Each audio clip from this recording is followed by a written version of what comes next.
వరంగల్ జిల్లా కోర్టుకు బాంబు బెదిరింపు కలకలం రేపింది. వరంగల్ కోర్టులో బాంబు ఉందంటూ ఓ అజ్ఞాత వ్యక్తి నుంచి కాల్ రావడంతో పోలీసులు వెంటనే అలర్ట్ అయ్యారు. పోలీసులు హుటాహుటిన హనుమకొండ కోర్టుకు చేరుకుని తనిఖీలు చేస్తున్నారు. దీంతో కోర్టు ప్రాంగణంలో భయాందోళన నెలకొంది. భద్రతా చర్యలు కట్టుదిట్టం చేసి కోర్టు పరిసరాల్లో అదనపు బలగాలను మోహరించారు. సిబ్బంది బయటకు వచ్చారు. ఫోన్ కాల్ ఎక్కడి నుంచి వచ్చింది అనే దానిపైన పోలీసులు ఆరా తీస్తున్నారు.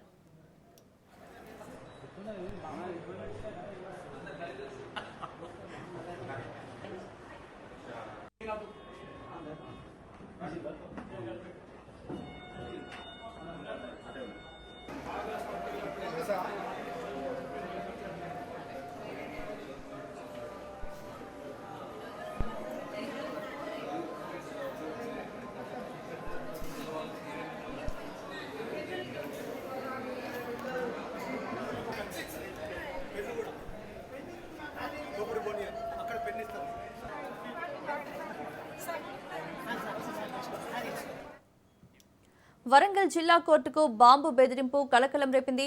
వరంగల్ కోర్టులో బాంబు ఉందంటూ ఓ అజ్ఞాత వ్యక్తి నుంచి కాల్ రావడంతో పోలీసులు వెంటనే అలర్ట్ అయ్యారు.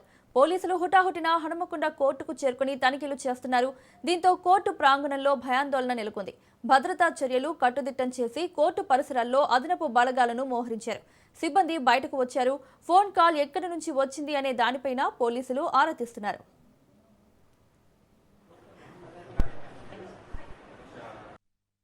ఈరోజు 10 గంటల 7 నిమిషాల ప్రాంతంలో ఫ్యామిలీ కోర్టు మేడం గారికి ఒక అనోనిమస్ మెయిల్ నుంచి బాంబ్ థ్రెటనింగ్ మెయిల్ రావడం జరిగింది. ఇమ్మీడియట్గా వారి సమాచారం మేరకు మా పీడీ టీం సాయంతో కోర్టు ప్రెమిసెస్ విజిట్ చేసి తరువుగా చెక్ చేయడం జరిగింది. ఇప్పటి వరకు కూడా ఎలాంటి సస్పిషియస్ ఐటమ్స్ ఎలాంటివి కూడా దొరకలేదు. దీని మీద పిటిషన్ తీసుకొని కేసు కూడా రిజిస్టర్ చేసి తరువుగా ఇన్వెస్టిగేషన్ చేయడం జరుగుతుంది. ఈరోజు 10 గంటల 7 నిమిషాల ప్రాంతంలో ఫ్యామిలీ కోర్టు మేడం గారికి ఒక అనోనిమస్ మెయిల్ నుంచి బాంబ్ థ్రెటనింగ్ మెయిల్ రావడం జరిగింది.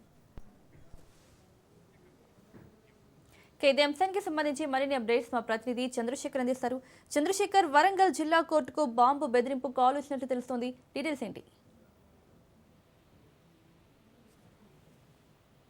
అదాలత్ లో ఉన్న కోర్టు ప్రాంగణంలో బాంబు ఉన్నట్లుగా ఒక అగాంతకుడు ఫ్యామిలీ కోర్టు జడ్జికి సంబంధించి చేయడంతో ఒక్కసారిగా కోర్టు నుంచి ఇటు పోలీసులకు ఇన్ఫర్మేషన్ ఇవ్వడం జరిగింది. దీంతో వరంగల్ కమిషనర్ పరిధిలోని సుబేదారి పోలీసులు మొత్తం ఇటు బృందాలుగా కోర్టుకు చేరుకోవడం జరిగింది. ఒక పక్క డాగ్ స్క్వాడ్ బృందాలతో పాటు బాంబ్ స్క్వాడ్ బృందాలు మొత్తం కూడా కోర్టు ప్రాంగణంలోకి భారీగా రావడంతో ఒక్కసారిగా కోర్టులో బాంబు ఉందన్న సమాచారంతో మొత్తం కోర్టు ప్రాంగణంలో ఉన్న ఇటు అడ్వకేట్స్ తో పాటు ప్రజలంతా కూడా భయాందోళనకు గురవడం జరిగింది. అందరినీ కూడా కోర్టు హాల్లో ఉన్న వారందరినీ బయటికి పంపించి మొత్తం ఇటు బాంబు స్క్వాడ్ డాగ్ స్క్వాడ్ మొత్తం కూడా ఆ కోర్టులో ఉన్న అన్ని రూముల్లో కూడా చెక్ చేస్తున్న పరిస్థితి అయితే ఉంది. ప్రస్తుతం అయితే అక్కడ ఎలాంటి బాంబు ఉన్నట్లుగా అయితే ప్రస్తుతానికి ఎలాంటి సమాచారం అక్కడ ఎలాంటి ఆధారాలు లభించలేదు. ఒక పక్క పోలీసులు అయితే దీనిపైన కేసు నమోదు చేసుకుని విచారణ చేస్తున్నారు. గతంలో కూడా అనేక మార్లు ఈ అదాలత్ లో ఉన్న కోర్టు ప్రాంగణంలో బాంబు ఉన్నట్లుగా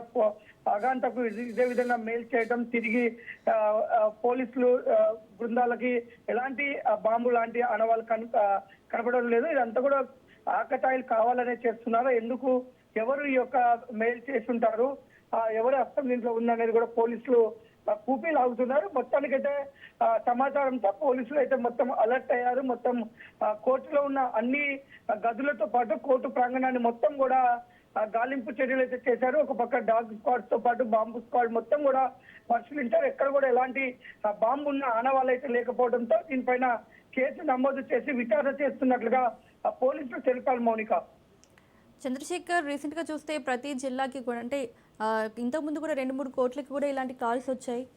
సో ఎలా చూడాలి, ఎందుకు ఈ విధంగా కాల్స్ చేస్తున్నారు? మనం చూస్తే ఈ మధ్య కాలంలో ఈ కోర్టులలో బాంబు ఉన్నట్లుగా వరుసగా ఇటు అగాంతకులు ఫోన్ చేసి చెప్పడం, లేదంటే మెయిల్స్ చేయడం చూస్తున్నాము. గతంలో కూడా హన్మకొండలోని ఈ ఒక కోర్టు కూడా పలు బాంబు ఉన్నట్లుగా ఫోన్ చేయడం లేదంటే మెయిల్ చేయడం జరిగింది. కావాలనే ఆకతాయిలు కోర్టుకు పనులను డిస్టర్బ్ చేయాలనే ఉద్దేశంతో చేస్తున్నారా, లేదంటే దీంట్లో ఇంకేమైనా కుట్రకోణం దాగుందా అనేది అయితే పోలీసులు అయితే పూర్తిగా విచారిస్తున్నారు. Right Chandrashekar, thank you.